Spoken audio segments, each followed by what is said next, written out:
The lord. యేసుక్రీస్తు నామములో మీ అందరికీ శుభములు తెలియజేస్తూ ఉన్నాను. ఈరోజు మనం ధ్యానం చేసుకోబోతున్నటువంటి వాక్య భాగం, భయంకరమైన శోధనలో కూడా ప్రభువును ఎలా స్తుతించాలి, భయంకరమైనటువంటి శోధనలో ఉన్నప్పుడు ప్రభువును స్తుతించడం ఎలా అనేటువంటి ప్రశ్న చాలామందికి ఎదురవుతూ ఉంది. స్తుతించండి, స్తుతించండి, ఎల్లప్పుడూ స్తుతించండి అని చెప్తున్నారు. మేము చాలా భయంకరమైనటువంటి శోధనలో, భయంకరమైన పరిస్థితులు గుండా మేము వెళ్తున్నాం. అటువంటి పరిస్థితిలో ఎలా స్తుతించాలి, అటువంటి పరిస్థితిలో స్తుతించడం ఎలా అని చెప్పి చాలామంది అడుగుతూ ఉన్నారు. సో ఈ యొక్క ప్రశ్నకు సమాధానంగా మనం వాక్యపు వెలుగులో ముందుకెళ్ళిపోదాం. హల్లెలూయా, దేవునికి స్తోత్రం కలుగును గాక. కీర్తనల గ్రంథం 34వ అధ్యాయం మొదటి వచనం మనం చదివినట్లయితే, కీర్తనల గ్రంథం 34వ అధ్యాయం మొదటి వచనం, నేనెల్లప్పుడూ యెహోవాను సన్నతించెదము, నిత్యము ఆయన కీర్తి నా నోట ఉండును. నేనెల్లప్పుడూ యెహోవాను సన్నతించెదను, నిత్యము ఆయన కీర్తి నా నోట ఉండును. స్తోత్రం దేవా, సర్వోన్నతుడా, సర్వాధికారి. ఈ సమయంలో నీ యొక్క వాక్యపు వెలుగులో నడిపించి బలపరిచి విత్తబడిచిన వాక్యం వ్యర్థం కాకుండా ప్రతి హృదయంలో నాటబడి నూరంతల పంట అనుభవించిన కృప చూపించమని, సమస్త మహిమ ఘనత ప్రభావాల మీద తెచ్చుకొనమని యేసుక్రీస్తు నామములో ప్రార్థించిన మేము పొందుకొని ఉన్నాము పరమ తండ్రి, ఆమెన్. ప్రియులారా, జాగ్రత్తగా గమనించాలి. ఇక్కడ దేవుని యొక్క వాక్యం చాలా అద్భుతంగా తెలియజేస్తుంది. నేనెల్లప్పుడూ యెహోవాను సన్నతించెదను, స్తుతించెదను. ఎల్లప్పుడూ చేయవలసిన పని, అప్పుడప్పుడు కాదు, కుదిరినప్పుడు కాదు, ఆలయానికి వచ్చినప్పుడు కాదు, ఎల్లప్పుడూ కూడా యెహోవాను సన్నతించాలని దావీదు మహారాజు సంతోషంగా తెలియజేస్తూ ఉన్నాడు. దుఃఖ సమయాల్లోనూ, భయంకరమైన శోధనలోనూ ప్రభువును స్తుతించడం ఎట్లా అని మీరు ఆలోచన చేస్తున్నారా? ఒక 6 సందర్భాలు మీ ముందుకు తీసుకురావాలని చెప్పి ఆశపడుతూ ఉన్నాను. హెబ్రీ పత్రిక 13:8 ప్రకారం, యేసుక్రీస్తు మారినవాడు అనేటువంటి సత్యం మీ హృదయాల్లో నాటుకొనివ్వండి.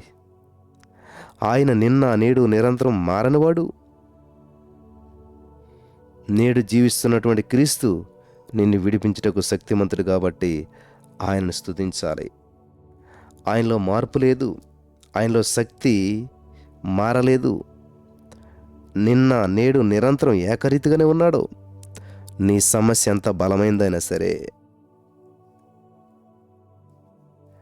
నీ దుఃఖం ఎంత లోతైందైనా సరే, నువ్వు అనుభవిస్తున్న శోధన ఎంత భయంకరమైనది సరే, ప్రభువును స్తుతించాలి. ఎందుకంటే ప్రభువు పర్మనెంటు, పరిస్థితులు పర్మనెంట్ కాదు.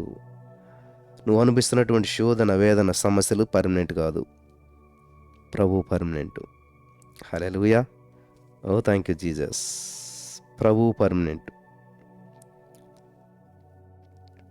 కాబట్టి మారినటువంటి దేవుణ్ణి మనం స్తుతిస్తూ ఉండాలి. మారినటువంటి దేవుణ్ణి మనం స్తుతిస్తూ ఉండాలి. మన దేవుడు మారడు, మన స్తుతి కూడా మారకూడదు. అందుకనే ఎల్లప్పుడూ మనం యెహోవాను సన్నతించాలి. ఎల్లప్పుడూ మనం దేవుని స్తుతించాలి. ఆయన నిరంతరం అలాగే ఉంటాడు, మనం నిరంతరం ఇలాగే స్తుతించాలి. దేవునికి స్తోత్రం. ఆయన నిన్న నేడు నిరంతరం మారని దేవుడు కాబట్టి ఆయన మనం స్తుతించాలి. ఇంతవరకు ప్రభు నీకు చేసిన ఉపకారములన్నిటిని కూడా జ్ఞాపకాన్ని తెచ్చుకొని నోరు తెరిచి స్తుతించాలి. అందుకే 103 కీర్తన 2వ వచనంలో భక్తుడు అంటాడు, ఆయన చేసిన ఉపకారములలో దేనిని మరువకు, దేనిని మరువకు. దేవుడు చేసిన ప్రతి ఉపకారాన్ని గుర్తు చేసుకుంటూ దేవుని మనం స్తుతించాలి. ఆయన చేసిన ఉపకారాల్లో, ఆయన చేసిన కార్యాల్లో దేన్ని మర్చిపోవద్దు. ప్రతీది గుర్తు తెచ్చుకుంటూ దేవుని స్తుతించవచ్చు. దేవుడు నిన్న నేడు నిరంతరం మారినవాడు, ఏకరీతిగా ఉన్నాడు కాబట్టి ఆయన మనం ఖచ్చితంగా ఎల్లప్పుడూ స్తుతించాలి.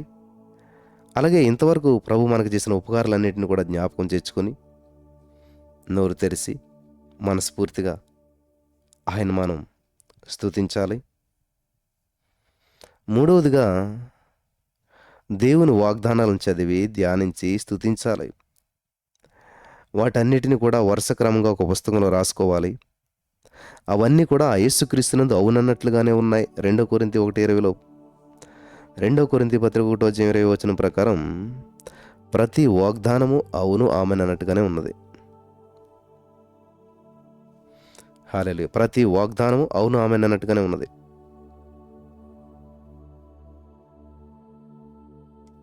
Thank you Jesus.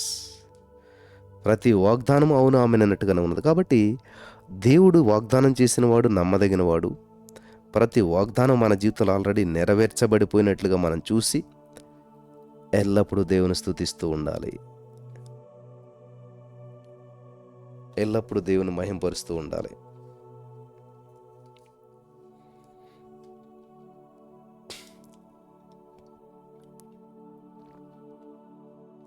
ఇక్కడ మనం 3 సందర్భాలు చూసాం. నెంబర్ 1, దేవుడు మారనివాడు కాబట్టి నిరంతరం ఎలా ఉంటాడో అలాగే మనం నిరంతరం స్తుతి చేస్తూనే ఉండాలి ఎల్లప్పుడూ. అలాగే దేవుడు ఇంతవరకు ఎన్నో ఉపకారాలు చేశాడు కాబట్టి వాటిలన్నిటిని జ్ఞాపకం తెచ్చుకుని దేవుని స్తుతించాలి. అలాగే దేవుడు మనకు బైబిల్ గ్రంథం ఇచ్చాడు. అందులో ఉన్న వాగ్దానాలన్నీ చదివి ధ్యానించి వాటిని ఒక పేపర్ మీద రాసుకుని అవన్నీ నెరవేర్చబడిపోయే క్రీస్తులు అని చెప్పి స్తుతించాలి. ఇక 4వ సందర్భం మనం చూసినట్లయితే శోధనలు సంభవించినప్పుడు శ్రమలలో దాగినటువంటి ఆశీర్వాదాలను బట్టి స్తుతించాలి. చాలామంది శోధనను బట్టి స్తుతిస్తారు. శోధనను బట్టి స్తుతించడం కాదు, థ్యాంక్ యూ జ్వరం ఇచ్చినందుకు వందనాలు థ్యాంక్ యూ, అట్లా కాదు స్తుతించడం అంటే. నీకు శోధన వచ్చినప్పుడు, ఆ యొక్క శ్రమలు వచ్చినప్పుడు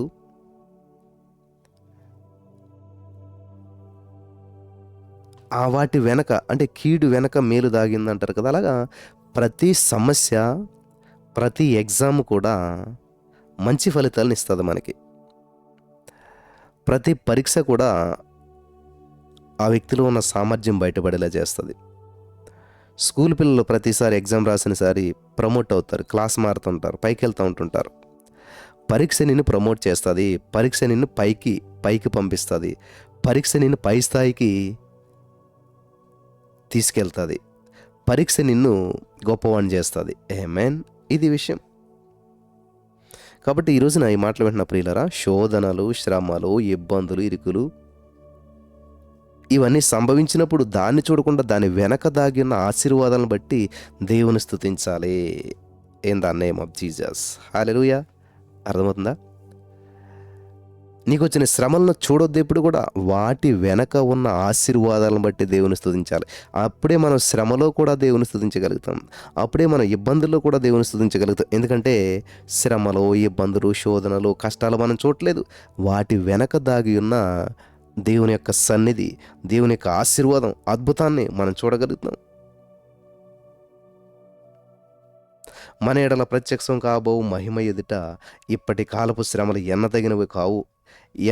అంటే లెక్క చేయదగినటువంటి కావు, లెక్కలో తీసుకోదగినటువంటి కాదు. ఎందుకంటే రోమా 8:18 రాయబడిన మాట ఏంటంట, మన ఎడల ప్రత్యక్షం కాబోవు మహిమ ఎదుట. దేవుని యొక్క మహిమ ప్రత్యక్షత మనం చూస్తాం. ఆ మహిమ పొందుకోబోయేటువంటి ముందు ఇప్పుడు వచ్చినటువంటి శోధనలు, శ్రమలు, ఇబ్బందులు అనేటువంటివి ఎన్నదగినవి కాదు, లెక్క చేయదగినటువంటివి కాదు, పట్టించుకోదగినటువంటివి కాదు, వాటి గురించి మాట్లాడదగినటువంటివి కాదు అని ఇక్కడ దేవుని యొక్క వాక్యం చాలా స్పష్టంగా తెలియజేస్తూ ఉంది. హల్లెలూయా. వింటున్నారా ప్రియులారా? ఎన్నదగినవి కావు అంటే పెద్దగా చెప్పుకోదగ్గవి కాదు, పెద్దగా లెక్కలకు తీసుకోదగినటువంటివి కాదు. అందరూ ఇలాగ ఆలోచన చేస్తే ఈరోజు నువ్వు అనిపిస్తున్న శ్రమ నీకు శ్రమగా అనిపిస్తుందా? ఈరోజు నువ్వు వెళ్తున్నటువంటి కఠినమైన పరిస్థితి నీకు అది కష్టంగా అనిపిస్తుందా? అనిపించదు. ఎందుకనంటే నిజంగా ఈ యొక్క శోధనలు సంభవించినప్పుడు శ్రమల్లో దాగిన ఆశీర్వాదాలను బట్టి స్తుతించాలి. మన ఎడల ప్రత్యక్షం కాబోయేటువంటి మహిమ ఎదుట ఇప్పటి కాలపు శ్రమలు ఎన్న తగినప్పుడు కావు కదా, అందుని బట్టి దేవుని స్తుతించాలి. ఈ మైండ్ సెట్లోకి వెళ్ళినప్పుడు, మనం ఈ రకమైన ఆలోచనలోకి వెళ్ళినప్పుడు మనం అద్భుతమైన ఫలితాలు మనం చూడగలుగుతాం. స్తుతి నీ స్థితి పరిస్థితి సమస్తము మార్చేస్తుంది. In the name of Jesus. Hallelujah. తర్వాత 1 కొరింథీ 10:13 మనం చూసినట్లయితే, ఆయన శోధనతో పాటు తప్పించుకునే మార్గం కలదని చెప్పి ఆయన మనం స్తుతించాలి. చాలామంది భక్తుల జీవితాల్లో మనం చూసినట్లయితే, వారు శోధించబడినప్పుడు, వారు శ్రమల గుండా వెళ్ళినప్పుడు ప్రభు వారిని ఎలాగ రక్షించాడు అని గుర్తు తెచ్చుకోవాలి మనం. నీ జీవితంలో సమస్య ఇబ్బంది వచ్చినప్పుడు ఏం చేయాలంటే, నీ జీవితంలో ప్రతికూల పరిస్థితులు వచ్చినప్పుడు నువ్వేం చేయాలంటే, ఎలాగైనా సరే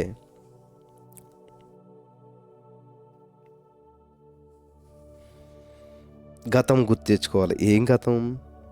చాలామంది భక్తుల్ని చూసి, మన ముందున్న వారిని, గతంలో దేవుని సేవ పరిచర్య చేసినటువంటి వారిని, అద్భుత రీతిగా ఆశ్చర్యరీతిగా వాడబడినటువంటి వారిని జ్ఞాపకం తెచ్చుకొని, వాళ్ళ జీవితంలో వాళ్ళు శోధించబడినప్పుడు, శోధన వచ్చినప్పుడు మరి ఆ శోధనలో ఉన్నటువంటి వారిని ప్రభు ఎలా సంరక్షించాడు.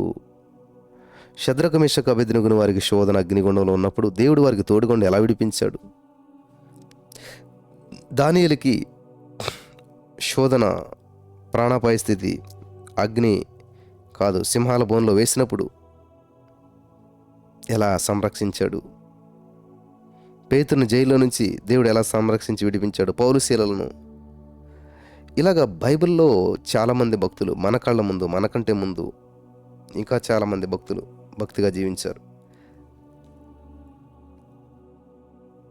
కాబట్టి వాళ్ళు శోధించబడ్డప్పుడు ప్రభువును వారు ఎలాగా స్తుతించారు, వారు ఎలా సంరక్షించబడ్డారు, దేవుడు వాళ్ళని ఎలా సంరక్షించాడని తెచ్చుకొని గుర్తు తెచ్చుకుని దేవుని స్తుతించాలంట. ఎందుకంటే దేవుడు శోధనతో పాటు తప్పించుకునే మార్గం కూడా అక్కడే ఉంటుందంట. In the name of Jesus. తర్వాత 6వదిగా మనం చివరిగా ఒక సందర్భం చూసి ముగించుకుందాం. రోమపత్రిక 8:28 చూసినట్లయితే, ప్రభు సమస్తాన్ని నీ మేలు కొరకే చేయుచున్నాడని నమ్మి స్తుతించాలి. సమస్తము నీ మేలు కొరకే దేవుడు చేస్తున్నాడు అని నమ్మి స్తుతించాలి. ఎందుకంటే దేవుని ప్రేమించి వారికి ఆయన సంకల్ప చొప్పున పిలువబడిన వారికి మేలు కలుగుటగా సమస్తము సమకూడి జరుగుచున్నవని మనం ఎరుగుదాం. ఆమేన్. దేవునికి స్తోత్రం కలుగును గాక. నా ప్రియమైనటువంటి సహోదరి స్నేహితులారా, దేవుడు ఎంతైనా కూడా నమ్మదగినవాడు, గొప్ప దేవుడు, అద్భుతాలు చేసేవాడు, ఆశ్చర్యమైన కార్యాలు చేసేవాడు. కాబట్టి ఈరోజు నీ మాటలు వింటున్నటువంటి మీరు ప్రభు కార్యాభివృద్ధి అంది ఎప్పటికీ ఆసక్తులై ఉండడి. దేవుడు సమస్తాన్ని నీ మేలు కొరకు చేయగలిగిన వాడు. నువ్వెంత వరస్ట్ సిచ్యువేషన్లో ఉన్నా, నువ్వెంత గందరగోళంలో ఉన్నా, నీ జీవితంలో ఎటువంటి ప్రతికూల పరిస్థితి కూడా నువ్వు వెళ్తున్నా, ఎంత అలజడిలో నువ్వు ఉన్నా అద్భుతంగా మార్చే దేవుడు మనకున్నాడు. ఎంత ఆందోళనలో నువ్వు ఉన్నా అద్భుతంగా మార్చే దేవుడు నీకున్నాడు. In the name of Jesus. Thank you Lord, thank you Jesus.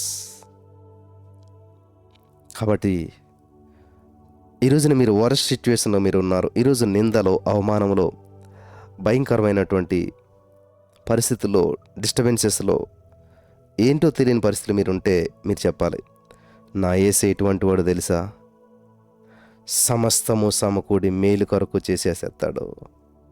హల్లెలూయా, హల్లెలూయా. ఇప్పుడు జరుగుతున్న సిచ్యువేషన్ ఎలా ఉన్నా, ఎంత వర్స్ట్ సిచ్యువేషన్ అయినా, ఎంత బంధకాల్లో ఉన్నా కానీ, ఎంతటి వర్స్ట్లో ఉన్నా, ఎంత లాస్లో ఉన్నా, ఎంత నష్టంలో ఉన్నా, ఎంత నిందలో ఉన్నా, ఎంత విచ్ఛిన్నమైన కుటుంబమైనా కానీ దేవుడు సమస్తము సమకూర్చి మేలు చేసేస్తాడు, మేలుకరంగా మార్చేస్తాడు. ఇప్పుడున్న పరిస్థితి చాలా వరస్ట్ సిచ్యువేషన్, ఇప్పుడున్న జీవితం చాలా వరస్ట్ జీవితం, ఇప్పుడు వెళ్తున్నటువంటి దారి చాలా భయంకరమైనటువంటిది. కానీ దేవుడు ప్రతి దాన్ని మేలుకరంగా మార్చే దేవుడు నాకున్నాడు. ఆమేన్, హల్లెలూయా. ప్రతిదాన్ని మేలుకరంగా మార్చే దేవుడు నాకున్నాడు. ప్రతిదీ మేలుకరంగా మార్చేసి మేలుగా చేసే దేవుడు నాకున్నాడు. In the name of Jesus. Holy Spirit of God, thank you Lord. కాబట్టి ఎల్లప్పుడూ స్తుతి చేయాలి, ఎల్లప్పుడూ స్తుతి చేయాలి. ఆ స్తుతి నీ మీదకి వచ్చిన ప్రతి పరిస్థితిని మార్చేస్తుంది. స్తుతి స్థితిని మార్చేస్తుంది. ఎల్లప్పుడూ చేయవలసిన పని ఏంటంటే ఎల్లప్పుడూ స్తుతి చెల్లించాలి. నేనెల్లప్పుడూ యెహోవాను సన్నతించెదను అంటున్నాడు దావీదు మహారాజు. గొప్పవాడు. ఇజ్రాయేల్ సైన్యం అంతటికీ మరి రాజు అయినటువంటి దావీదే ఎల్లప్పుడూ స్తుతిస్తాను. ఈరోజున మనకున్న పొజిషన్ ఏంటి? అంత గొప్ప మహారాజే నేను ఎల్లప్పుడూ దేవుని స్తుతిస్తాను అని చెప్పి అంటమే కాదు, ఆయన చేసి చూపించాడు, స్తుతించాడు కూడా. ఈరోజు నీ మాటలు వింటున్న మీరు, మీ మనసులు కదిలించబడ్డాయా? మీరు కూడా ఎల్లప్పుడూ ప్రభువును స్తుతించగలుగుతారా? భయంకరమైన శోధనలు, భయంకరమైన పరిస్థితుల్లో ప్రభువును స్తుతించగలుగుతారా? ఇక నుంచి మీ యొక్క ఆలోచన విధానాన్ని మార్చి పరిశుద్ధాత్ముడు మీకు సహాయం చేసి మీరు స్తుతించే వ్యక్తులుగా ఉండటానికి దేవుడే సహాయం చేసి నడిపించి బలపరచును గాక. ఆమేన్.